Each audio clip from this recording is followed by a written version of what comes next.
Amen. All right. Well, thank you everybody for being here, and thank you, Pastor Thompson, for inviting me. And I'm glad to be here. If you don't mind, I want to just quickly give some words about what Pastor Thompson had talked about as far as the fuel tank. We have a van down in Sacramento that we use to pick people up for church, and someone they drilled a hole in the fuel tank to siphon fuel out of it, and to buy a brand new tank in Sacramento is $1,500. We paid like $3,000 for the van, so it's not really worth it for us. But they were able to find some used ones that are like $200, and one of the locations they found one was here in Portland. So I thought about going over there and getting it myself, but I didn't have time when my flight came in and the rehearsal and then tonight and all that. So all we're asking is if there's anybody that could help us.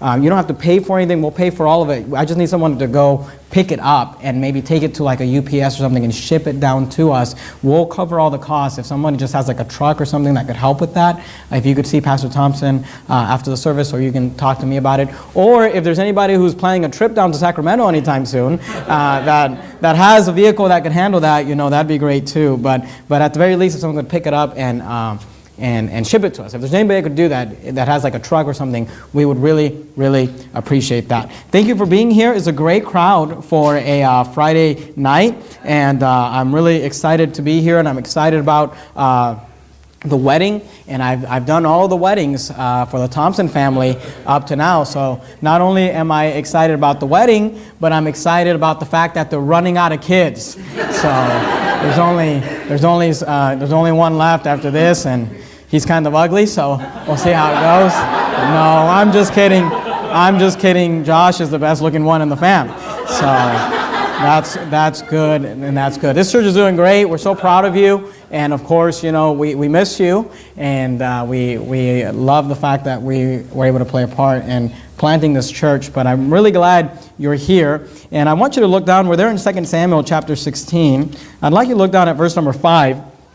2 Samuel chapter 16 and verse number 5, the Bible says, "And when King David came to Bahurim, behold, thence came out a man of the family of the house of Saul, whose name was Shimei, the son of Gera. He came forth and cursed still as he came." When we jump into the chapter here in 2 Samuel 16, just to give you a little bit of the context, we have David who's basically leaving town. He's running out of town because of the fact that Absalom, his son, has brought a rebellion against him. And David is now leaving. We know he's going to come back later victorious, but he's leaving now with the threat of Absalom basically wanting to take over the kingdom, and he will take over the kingdom, and wanting to kill him.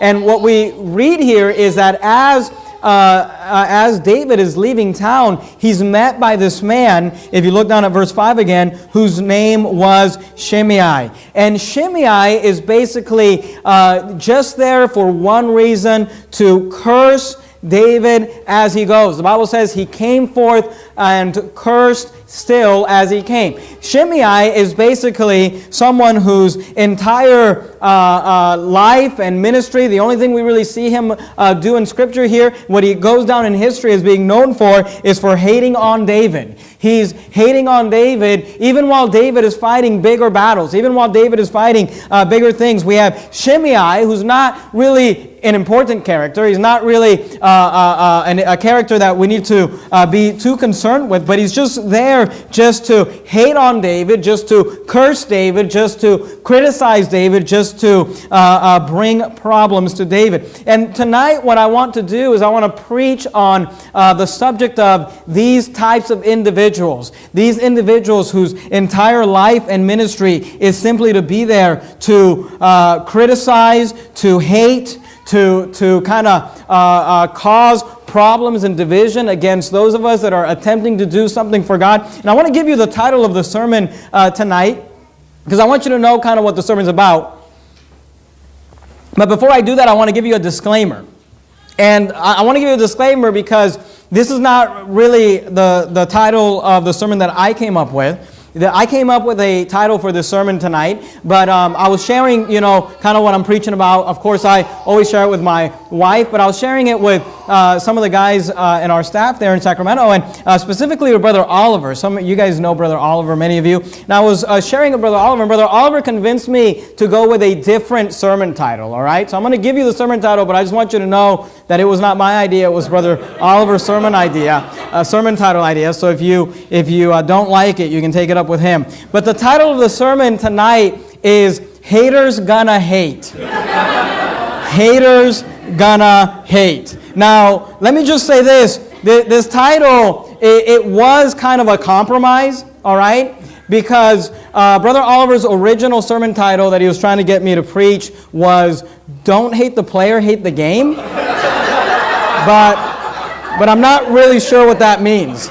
So I didn't like that one. He also threw out as a possible option, snitches get stitches. But I didn't like that one either. So we settled on Haters Gonna Hate. So, please pray for Brother Oliver. He's coming around. He's coming around. I recently was able to convince him to quit wearing his do-rag to church.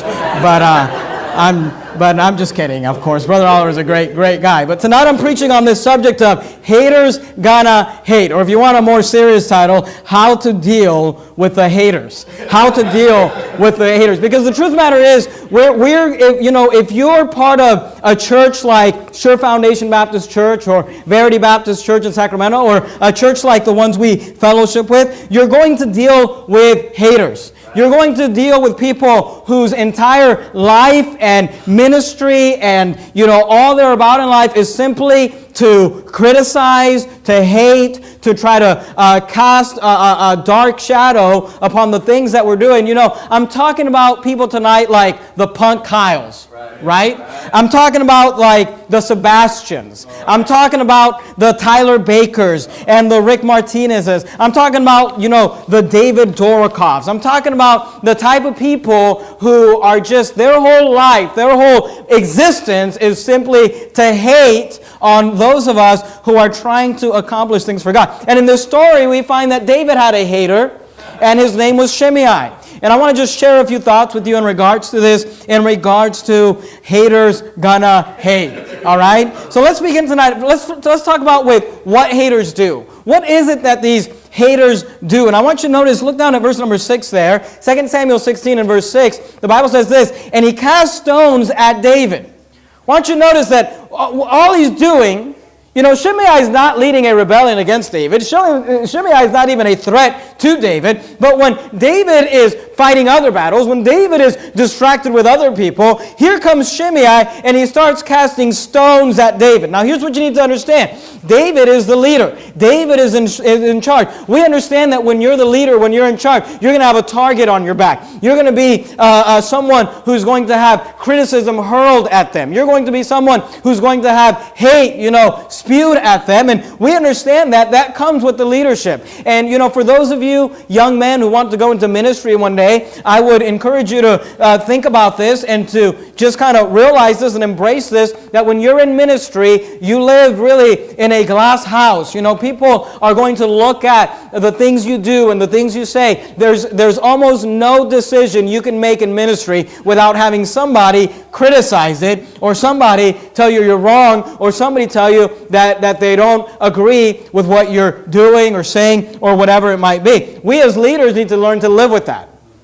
David was the leader, and he was casting stones. But I want you to notice, when we talk about what the haters do, I want you to notice that this Shimei not only was casting stones at David, fighting against David, hating on David, but I want you to notice that these haters will often cross lines of decency and not only hate on the leader, but then they'll also hate on the friends and on the family and on the followers and on the church members of the leaders. Notice what Shimei does. Look at verse 6. And he cast stones at David, and at not just David, and at all the servants of King David, and all the people, and all the mighty men were on his right hand and on his left. I want you to notice that the haters, they're not just going to cast stones at the leader. They're not just going to cast criticism at the leader. They're not just going to lie and gossip about the leader, but they're also going to lie and gossip about all the servants, about all the friends, about all the followers. They're going to cross lines of decency. See, the reason that these haters, they get on under our skin is not that they're necessarily because they're attacking us. If all they were doing was attacking us, we wouldn't mind that. We'd be fine with that. We could take that. The issue is when they start casting stones at the church members. When they start lying and gossiping and criticizing. Those who are just simply there to follow and to be part of the church and to try to serve alongside us. But we need to understand that this is part of their game. This is part of their plan. So listen, Chur Foundation Baptist Church member, when the Sebastians or when the haters get thrown out of church and all of a sudden now this church has an enemy online, this church has an enemy on social media. Hey, don't be surprised when they start attacking you, because they're not just going to throw stones at this man, they're going to throw stones at the whole group. They're going to try to fight against the whole group. These haters will cross lines of decency, and they'll hate not just on the leader, but on the friends and on the followers. But I want you to notice also, not only do they cross these lines of decency, but haters will flat out lie about the people they're hating on. Notice verse 7. And thus said Shimei when he cursed, "Come out! Come out!" Now he's talking to David. He says, "Thou bloody man." Notice what he calls him. "Thou man of Belial." Now what's a man of Belial? A man of Belial or a son of Belial is a son of the devil. We're talking about someone who is a reprobate here. And here we have Shimei looking at David and saying, "David, you're a man of Belial. You're a man of Satan. You're a son of the devil. You're a reprobate." Now, was David a reprobate? Of course not. The Bible tells us that David was a man after God's own heart. The Bible tells us that David was a godly man. David was a man, obviously he sinned and he did things he shouldn't have done, but this was a good man. But here we have the hater not only hating on David's friends and on his followers and on his servants, but we also have him lying about him. He's telling them that he's a man of Belial. Look at verse 8. "And the Lord hath returned upon thee all the blood of the house of Saul." Now is that true? Did David take the kingdom of the nation of Israel by hurting or by attacking the house of Saul? Did David, in fact, the opposite is true. The Bible says that David would not, put his hand against the Lord's anointed. When Saul was attacking David and when David had the opportunities to be able to seek revenge and to be able to kill Saul, David chose not to. But here you've got the hater accusing him of the exact opposite. He's saying, "The Lord hath returned upon thee all the blood of the house of Saul, in whose stead thou hast reigned, and the Lord hath delivered the kingdom into the hand of Absalom thy son. And behold, thou art taken in thy mischief, because thou art a bloody man." None of that is true, but I want you to notice the third characteristic here of these haters. What is it that these haters do? Not only do haters cross a line of decency, they begin to hate on friends and on family, not just on the leader. Not only do haters flat out lie about the people they are hating, but I want you to notice thirdly, that haters yoke up with other haters even when they have nothing in common. Notice what happens here. Look at verse 8. It's interesting. It's almost like, the all-knowing, almighty God wrote the Word of God. Because we're looking at a story from thousands of years ago, and we see it played out, the same story played out today.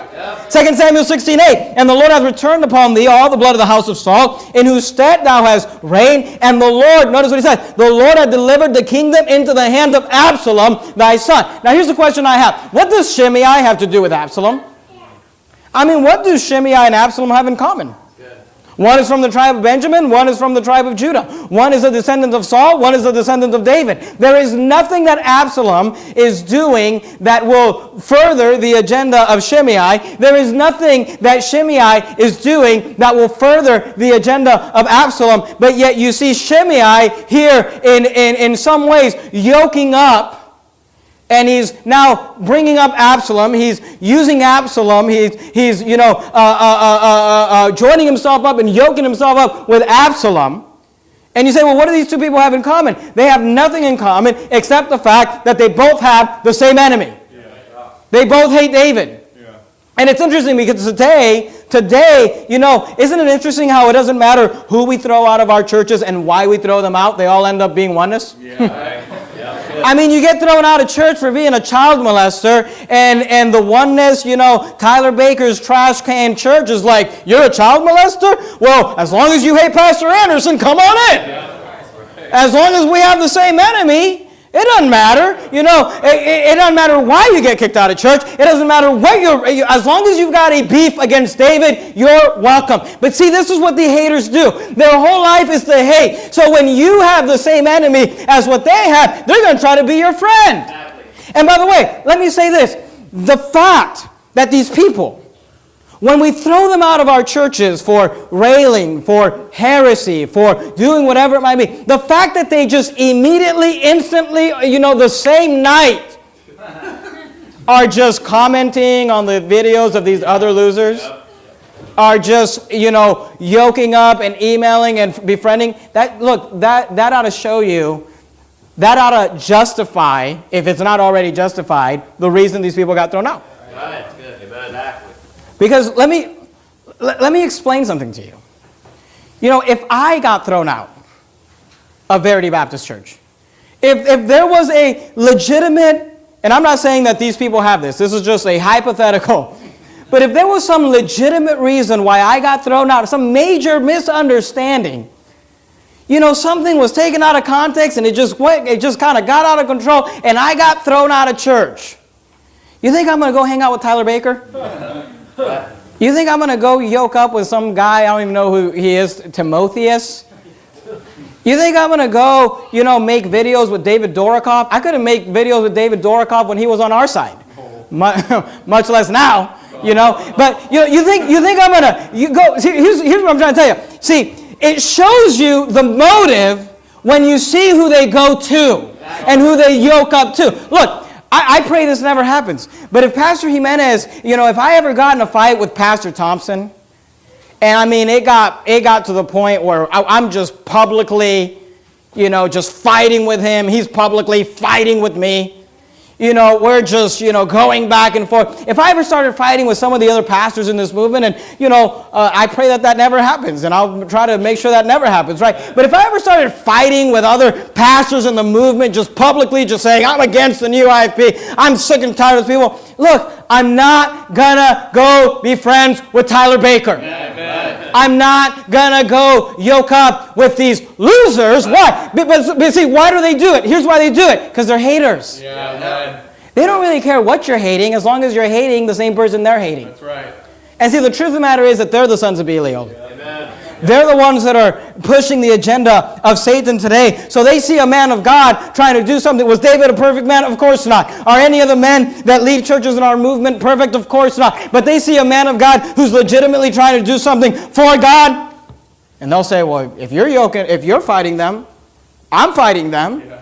Let's yoke up together. Yeah. Let's be friends. He starts siding with Absalom. You have nothing to do with Absalom. But these haters yoke up with other haters even when nothing in common. Yeah.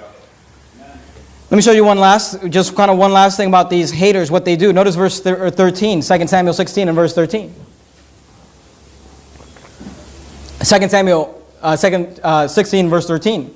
And as David and his men, notice what it says, went by the way, Shimei, notice this, went along on the hillside over against him, and cursed as he went, and threw stones at him, and cast dust. I want you to notice something, and here's what you need to understand. The haters are not going away. You say, well, we threw them out of church 2 years ago. 2 years from now, they're going to still be making videos. They're going to be casting stones as Shimei went along. They're following David. They went as he went. He's not letting this go. He's following him along. And look, these haters, you need to just realize, once you get one, that once you get one, you're going to have a fan club for life. Yeah. Their club's just going to grow. Yeah. and they're not going away. They're not going to forget. We're going to move on and forget about them. We're going to move on and fight other battles, and they're just going to always be there, just kind of following along, casting rocks, casting stones, throwing stones, casting dust. This is what haters do. This is what they do. They hate on not just the leader, but on everyone that's associated with that leader. They flat out lie. They yoke up with other haters, even when they have nothing in common, and they are not going away. They're going to continue to go. So I want you to notice from this passage here that we learn what these haters do. And it's funny because David's hater is a lot like our haters. They have a lot of the same characteristics. But I want you to notice, secondly, tonight, not only what haters do, but I want you to notice who the haters are. Notice who they are. Look at verse 19, 2 Samuel 16 and verse 19. Then said Abishai, the son of Zeruiah, unto the king. Notice what Abishai says. Abishai is on the side of David. He said, why should this... I want you to notice what he calls Shimei. He says, why should this dead dog curse my lord the king? It's interesting because here we have Abishai who kind of tells us the type of person that Shimei was. Notice, Abishai doesn't say, hey, listen, David, here we have Shimei, and here's what you need to know about Shimei. Shimei is a very successful businessman. Shimei is a war hero. Shimei leads your armies as a general. Shimei, he's doing great works for you, or he's doing great works for God, or Shimei is a prophet. Here's someone that maybe we should listen to. Here we have Abishai saying, hey, we don't need to listen to Shimei. You know why? Because he's a dead dog. Now, what is it that he's saying when he says that he's a dead dog? Keep your place there in 2 Samuel 16. Go with me to the book of Ecclesiastes. Ecclesiastes chapter number 9. Let me just show you something real quickly. Ecclesiastes chapter number 9. If you open your Bible just right in the center, you're more than likely to find the book of Psalms. Right after Psalms, you have Proverbs. And after Proverbs, you have Ecclesiastes. Ecclesiastes chapter 9. And I want you to look at verse number 4. Ecclesiastes chapter 9 and verse 4 says this. For to him that is joined to all the living, there is hope. Now I want you to notice this is Solomon writing the book of Ecclesiastes, of course, the same man that God used to write the book of Proverbs. And here he kind of gives us a little bit of a wisdom statement or a little proverb. He says this, for a living dog is better than a dead lion. Now, I don't know if you know this in the Bible. I brought this up recently at our church in Sacramento, and I'm going to bring it up tonight, and I'm not trying to hurt your feelings if you're someone who is like this. But I don't know if you know this in the Bible, but in the Bible, God always speaks of dogs in a negative way. Yep. Dogs are always bad. He calls the sodomites dogs. Look up the word dog. Just look, if you have like a search engine for your Bible, look up the word dog in the Bible. Look up every reference, and they're all going to be negative. And I'm not trying to hurt your feelings, okay? If it makes you feel any better, all dogs go to heaven, okay? That's fine. If you want to believe that, that's great. But, God doesn't speak very well about dogs. In fact, Ecclesiastes chapter 9 and verse 4, this is the most positive statement in the entire Bible that you're going to find about dogs. This is the most positive that God gets about dogs. Here's the best thing he says about a dog is this. A living dog is better than a dead lion. God says, if you had to choose between a lion that was dead, the corpse of a lion, or a dog that is alive, he says, yeah, I guess you should pick the dog. Because a living dog is better than a dead lion. That's about as positive as God gets. But here's what's interesting. Abishai says about Shimei, he's not even a living dog, he's a dead dog. Yeah. He says, this guy is worthless. He's saying, if you got to pick between, if someone's giving you a gift and they said, here's your gift, I'm going to give you a dead lion or a dead dog. Which one do you want? I'm taking the dead lion. Yeah. Right? But a dead dog, I got no use for a dead dog. I barely got a use for a live dog. But a dead dog is worthless. A dead dog is not needed. A dead dog doesn't bark when someone is in your backyard that shouldn't be there. A dead dog is not going to alert you when there's a problem. A dead dog not going to wake you up when the house is on fire or whatever. If you've got Lassie, I guess. A dead dog is not going to do anything. A dead dog is worthless. And here we have Abishai saying, this man right here, this man that's criticizing you, this man that's hating on you, this man that's lying about you, David, this man, he's a dead dog. Here's what he's saying. He's a loser. Yeah. He's worthless. Go to Acts chapter number 17. In the New Testament, you have Matthew, Mark, Luke, John, Acts chapter 17. I want you to understand this, that whenever Satan looks to recruit, whenever Satan looks to enlist or to recruit soldiers for his army, he always looks for the dead dogs. He always looks for the losers. Amen. He always looks, notice Acts 17, are you there? Look at verse 5. Acts 17 verse 5, notice what the Bible says. But the Jews, which believed not, moved with envy. Notice what they said, what it says. Took unto them, when they were looking for guys to use as haters, notice what they found. They took unto them certain lewd fellows of the baser sort. You know what that means? Low lives. Right.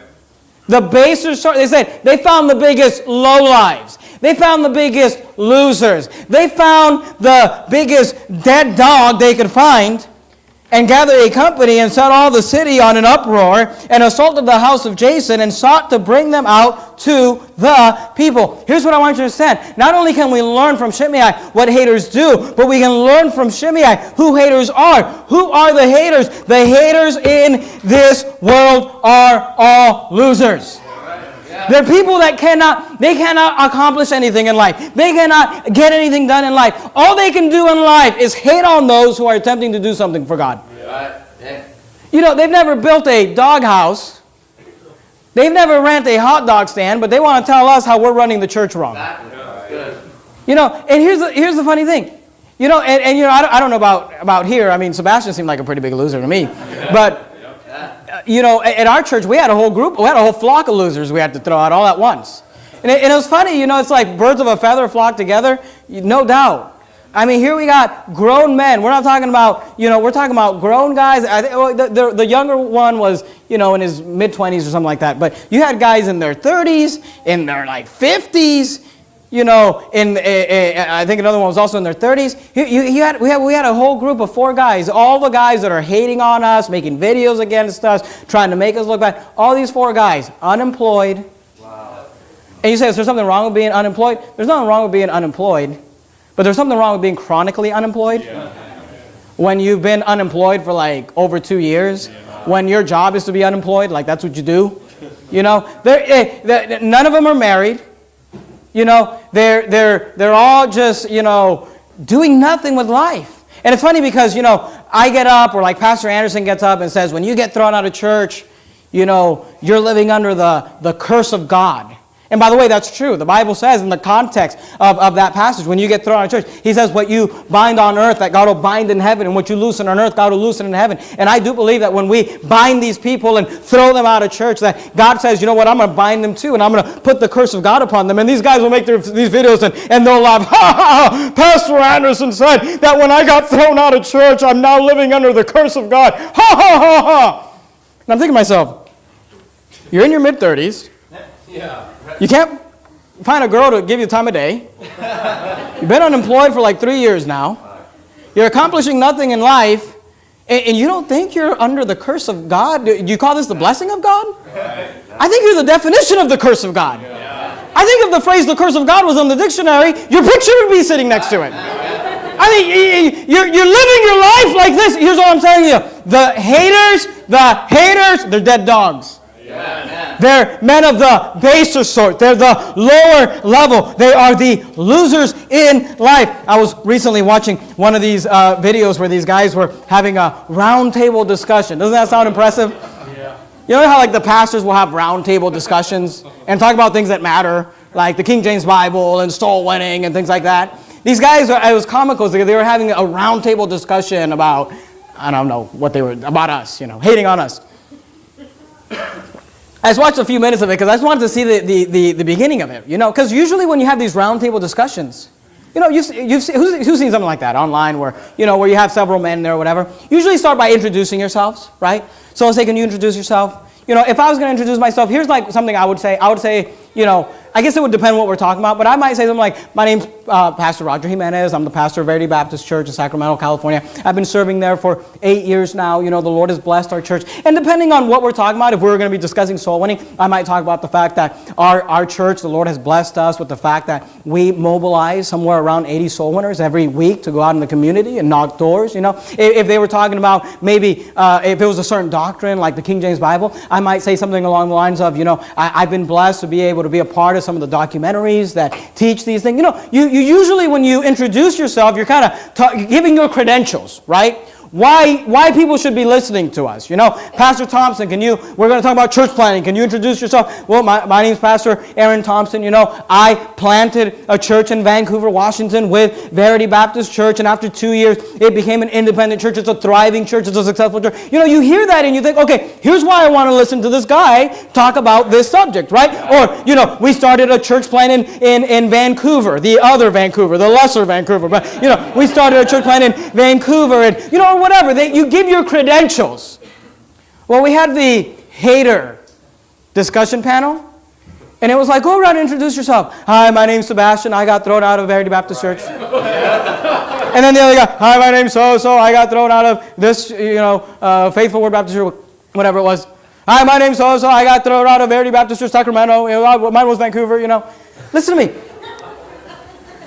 When your only credential...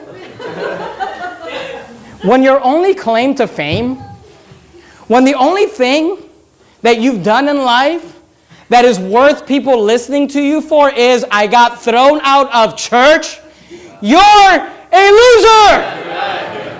You're a lewd fellow of the baser sort. You're a dead dog. You're not even a live dog that God doesn't even like. You're a dead dog. And you say, well, why do they say, you know, why do they say, well, I got thrown out of this church? Because they're trying to attract people that hate us. Yeah, amen. They're trying to attract all the other haters. That's right. And the only views they get are from all the other haters. Yeah. Or from all the righteous people who just want to laugh at them. Yeah. But you know, who are these haters? Who are these haters? These haters are losers. Amen. They're losers in life. But I want you to notice, secondly, not only are they losers, but they are cowards. 2 Samuel 19, go to chapter 19. Now, I'm not going to get up here like Tyler Baker and bash women, okay? I'm not going to sit here and say, they're little girls. I have more respect for little girls. They're little sissies. I actually have more respect for a sissy than these guys, you know. But I will say this, they're cowards. Because here's what's interesting.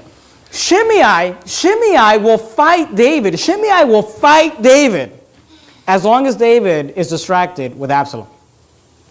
See, Shimei will throw stones at David as long as he can keep his distance from David. Shimei will attack David as long as he knows that David is not going to attack him. But when David is done with Absalom, when David can put all of his attention on Shimei, when David actually confronts and comes face to face with Shimei, I want you to notice how Shimei responds. 2 Samuel 19, look at verse 18. And there went over a ferry boat to carry over the king's household. This is after Absalom has already died and David is on his way back. And to do what he thought good.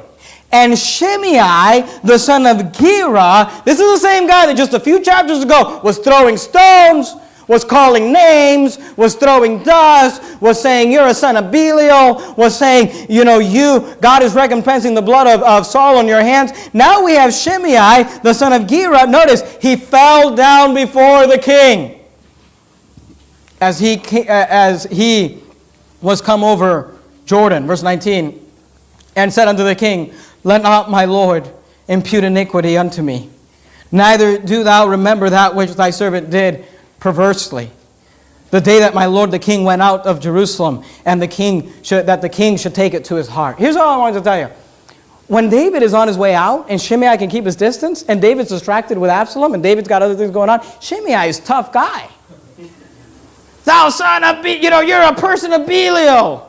God is recompensing upon you the blood of Saul. But now that David is confronting, coming this way, not leaving, but coming back face to face, you know what Shimei does? I'm so sorry.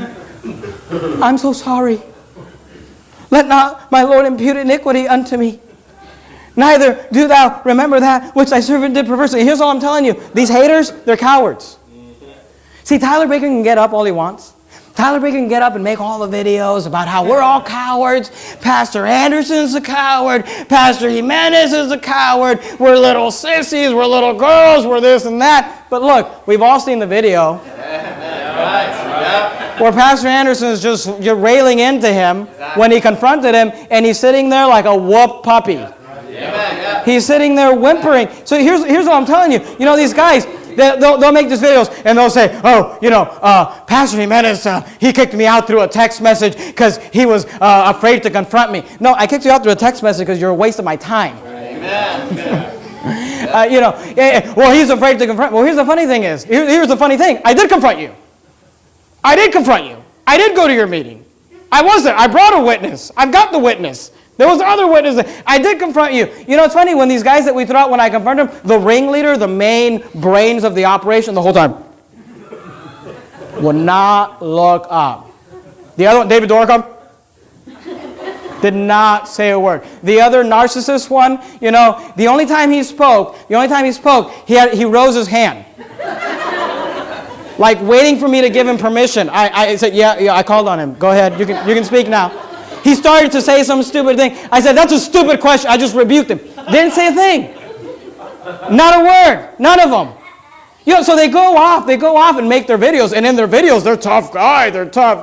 But it doesn't change the fact that you had your chance. Tyler, you had your chance to confront the heresy. You had your chance to rebuke us, to reprove us, and you sat there like a coward. Yep. And anything you say after that, it's not going to change. Any stories Shimei tells after that are not going to change. These guys are cowards. These guys are the baser sort. But I want you to notice, if you're there in 2 Samuel, go back to chapter 16 and verse 9. We talked about who the haters are. And we talked about what the haters do. All of that was introduction. I hope that's okay.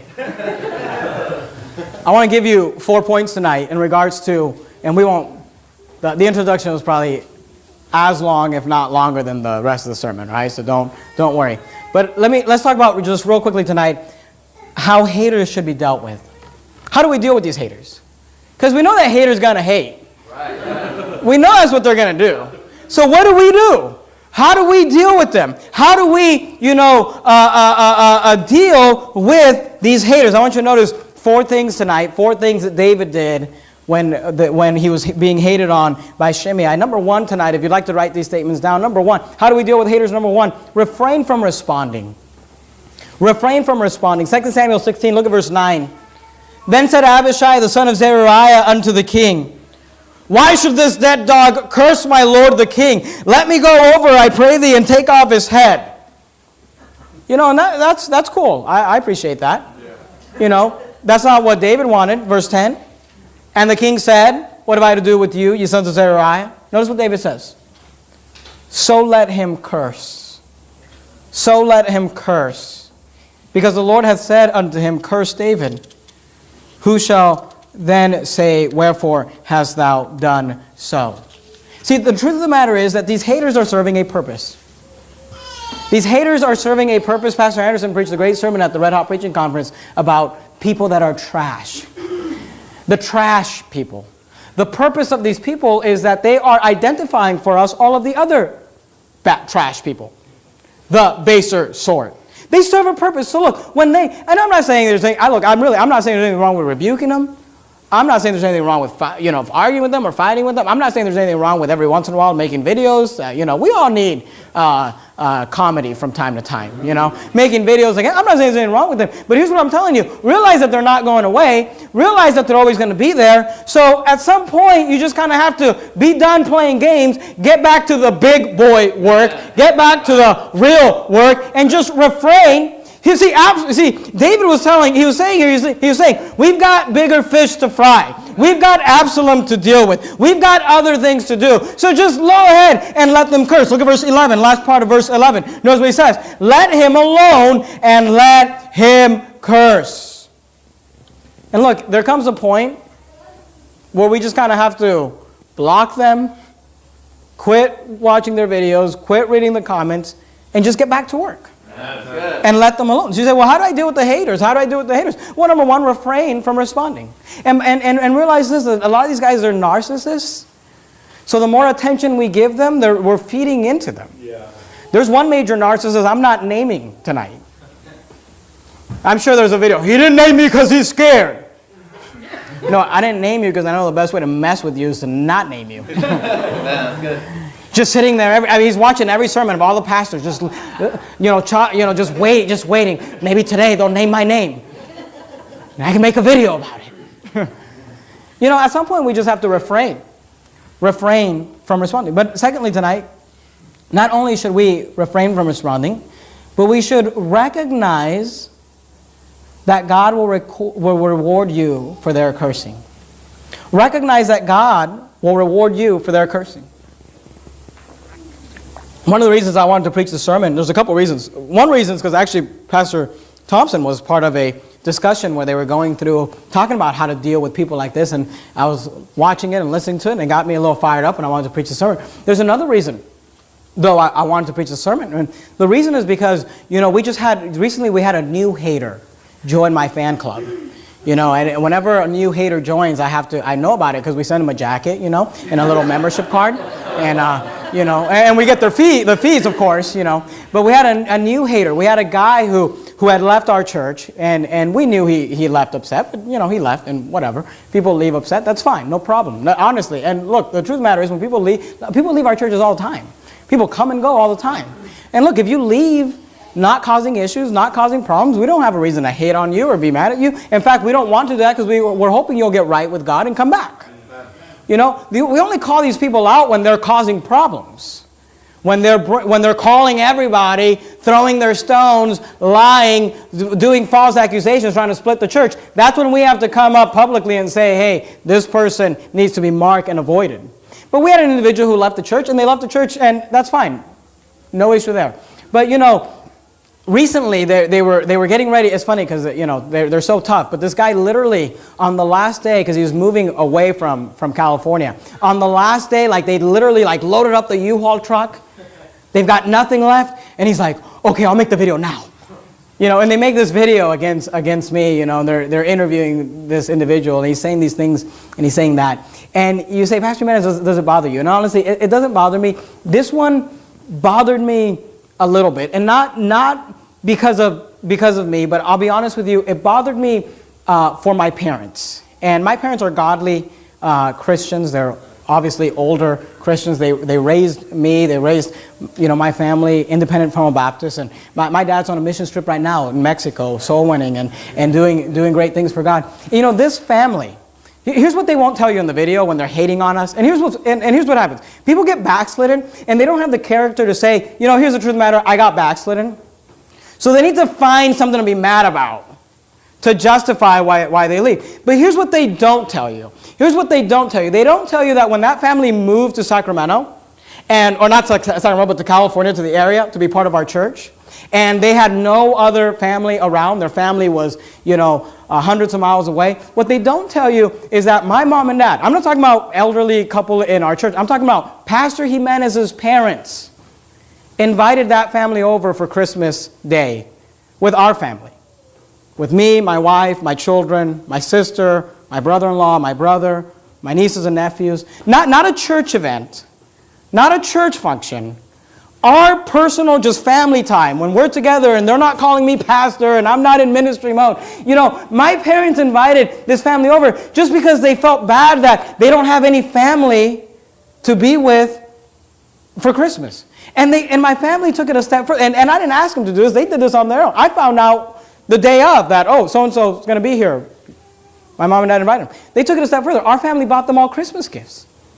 Not ministry, the church went out and bought them. No, they went out of their own pockets, out of their own time. My wife went out, when she knew they were going to be there, out of their own time, out of their own pockets, and bought them Christmas gifts because they're going to be with us for Christmas Day. We're going to be opening up gifts. We don't want to make them feel left out. So we brought them into our family. We invited them into our personal family time. We bought them gifts. And then here they are, a year later after they get backslid, and they're just bad-mouthing the church, bad bad-mouthing church people that all they ever did was love on them and help them and be with them. And you say, does it bother you? It bothers me not for me, but for them. And honestly, I'm hoping my parents watch all my sermons, but I'm hoping they're not watching tonight. Because I'm hoping they don't go and watch that video. Because I'm hoping that my parents wouldn't feel hurt or betrayed or stabbed in the back because some dead dog decided they don't want to just throw stones at me, but they want to throw stones at our family. And you say, Pastor, does that bother you? Does it hurt you? Does it make you upset? I try to remember that, and I try to recognize that God will reward me, that God will reward you for their cursing. 2 Samuel 16, verse 12. Notice what David said. He said, it may be that the Lord will look on mine affliction, and that the Lord will requite me good for his cursing this day. You say, how do you deal with the haters?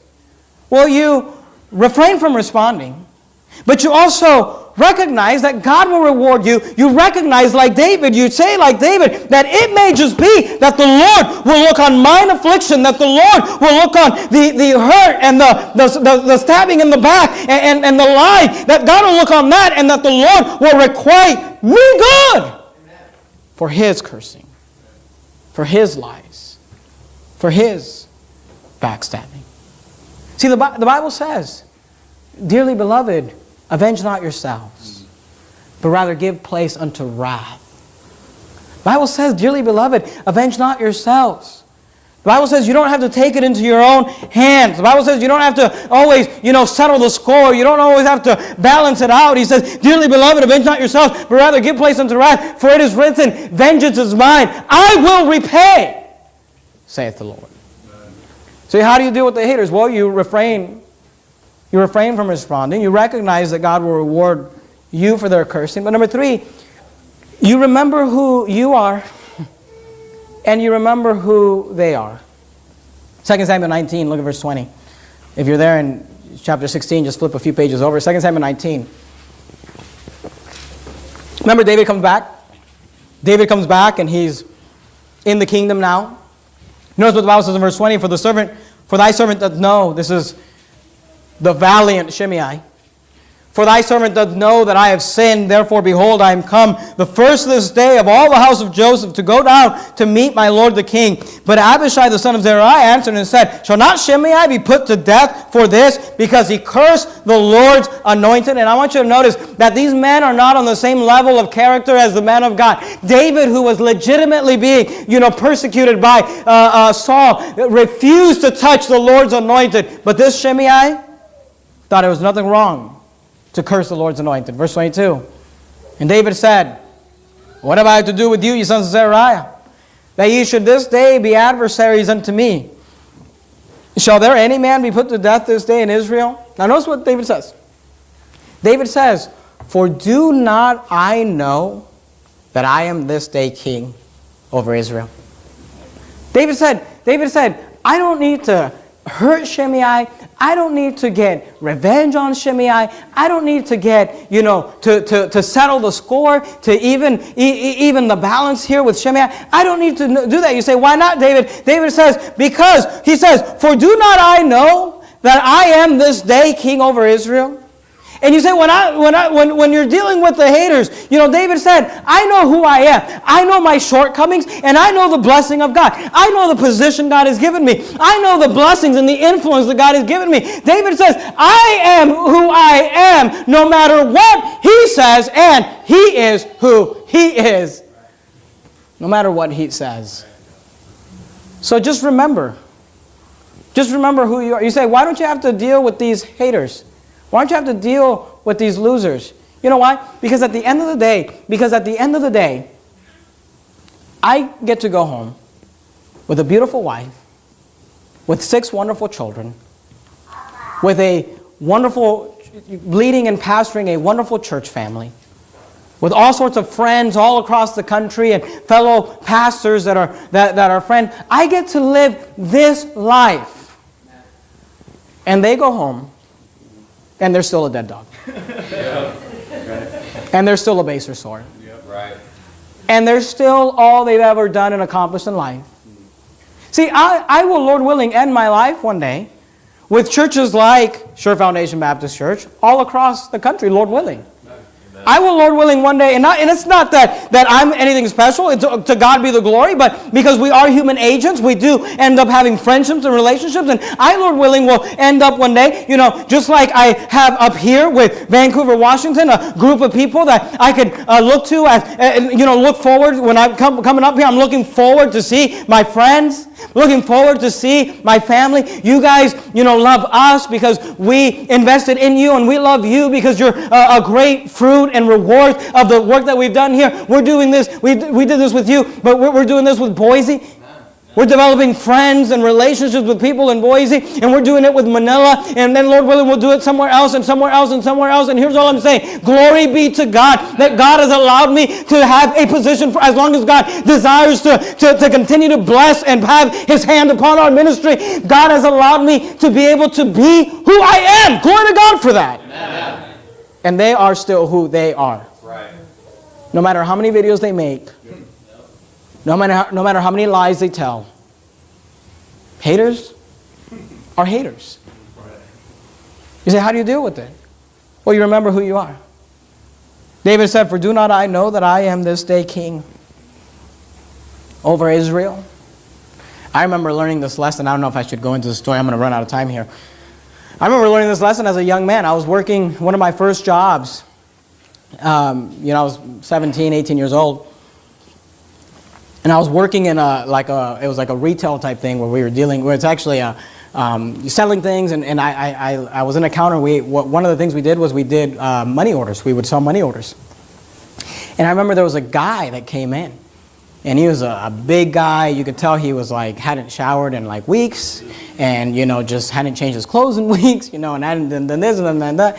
And I remember he asked for a money order, and I was supposed to charge him something. I didn't charge him. I literally overcharged them a quarter by mistake. Just with the rate had changed or whatever, and I hit the wrong button, and I overcharged them a quarter.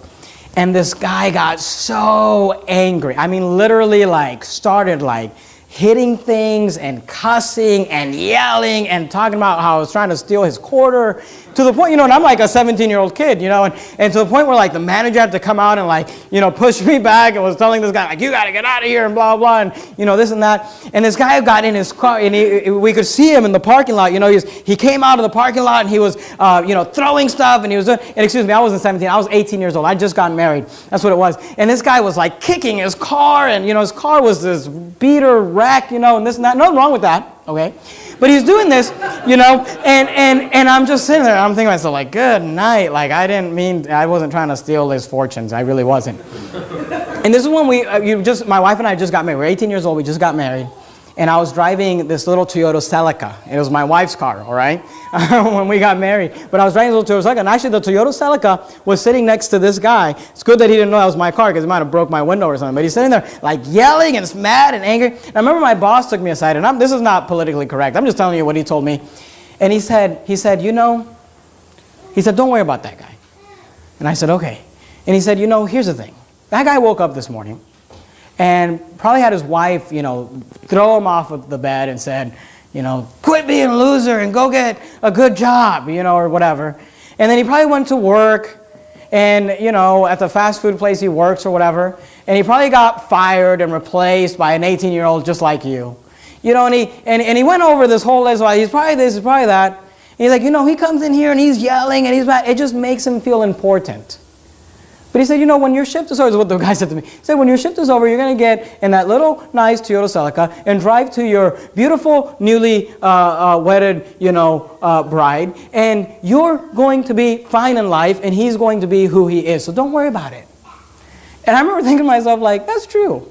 And sometimes I'm at Walmart, and somebody cuts me off or whatever. I'm thinking to myself, I get to go home and be me, and you're still you. And sometimes when these haters hate on us, they lie about us, they turn people against us, they say things that aren't true, I think to myself, I get to go home and be me. And you're still you. So just remember who you are and who they are. Number 4, quickly. I said number 1, refrain from responding. Number 2, recognize that God will reward you for their cursing. Number 3, remember who you are and who they are. Number 4, realize that there's coming a day when they will get what they deserve. Realize that there is coming a day when they will get what they deserve. Go to 1 Kings chapter number 2, just real quickly. We're almost done. 1 Kings chapter number 2. 1 Kings chapter number 2. And I want you to notice verse number 8. 1 Kings chapter number 2 and verse number 8. 1 Kings chapter 2 and verse 8. Notice what the Bible says. And behold, thou. Now this is David speaking. He says, this is David at the end of his life, and he's speaking to Solomon, his son, who's going to take over the kingdom. He says, behold, thou hast with thee Shimei. Shimei's been with David to the end. And he says, thou hast with thee Shimei, the son of Gera, a Benjamin of Bahurim, which cursed me with a grievous curse in the day when I went to Mahanaim. But he came down to meet me at Jordan, and I swear to him by the Lord, saying, I will not put thee to death with the sword. Now I want you to notice, David swore to Shimei that he was not going to put him to death. But here's what's interesting. David swore that he was not going to put him to death. He didn't swear that someone else wasn't going to put him to death. Verse 9, it says this, now therefore, this is what David is telling Solomon as he's taken over the kingdom. Hold him not guiltless, for thou art a wise man, and knowest what thou oughtest to do unto him. But his hoar head bring thou down to the grave with blood. So David slept with his fathers and was buried in the city of David. Literally the last request before David dies. Skip down to verse 44. 1 Kings chapter 2 and verse 44.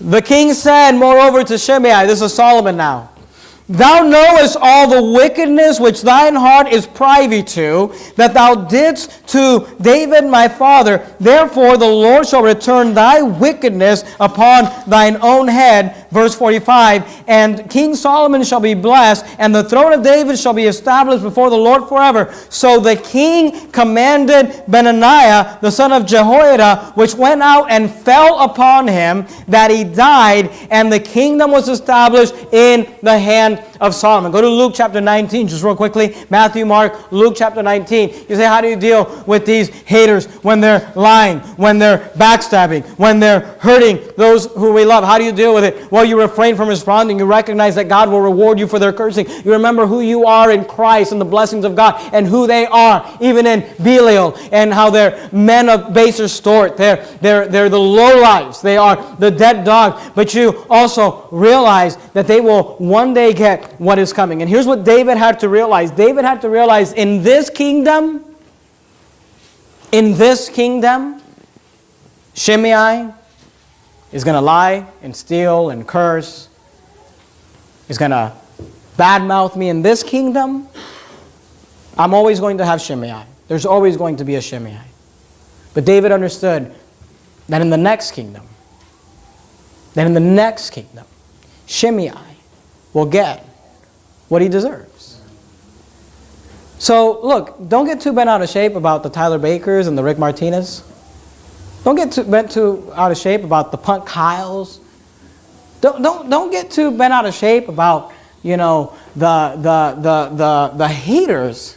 Because in this kingdom, in this time of our lives, we have to deal with them. They'll always be around. We got to mess with them. But in the coming kingdom, when not Solomon, but the Lord Jesus Christ reigns on this earth, those haters are going to get what's coming to them. Amen. Luke 19 and verse 27, notice what the Bible says. Luke 19 and verse 27 says this, but those mine enemies, this is Jesus speaking during his millennium, what he will do during the millennial reign. But those mine enemies, which would not that I should reign over them, bring them hither and slay them before me. See, the millennial reign of Christ will not only be a time when we will be able to enjoy the greatness and the glory of God here upon the earth, but it will also be a time when God will balance the scales. When God will take his enemies and punish them. And here's what you need to understand. These guys are all a bunch of reprobate sons of Belial. They have what's coming to them. And, in the unlikely sense, and I think most of these guys are reprobates, but, just in case some guy who's actually saved gets wrapped up with them and becomes part of their fan club, even while being saved, which I don't think is true because, most of these guys, they end up, hating on us, but then they embrace, damnable heresies like oneness, which shows that they're not saved.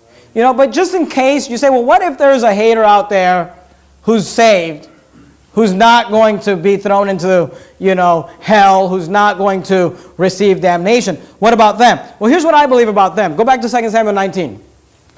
During the millennial reign,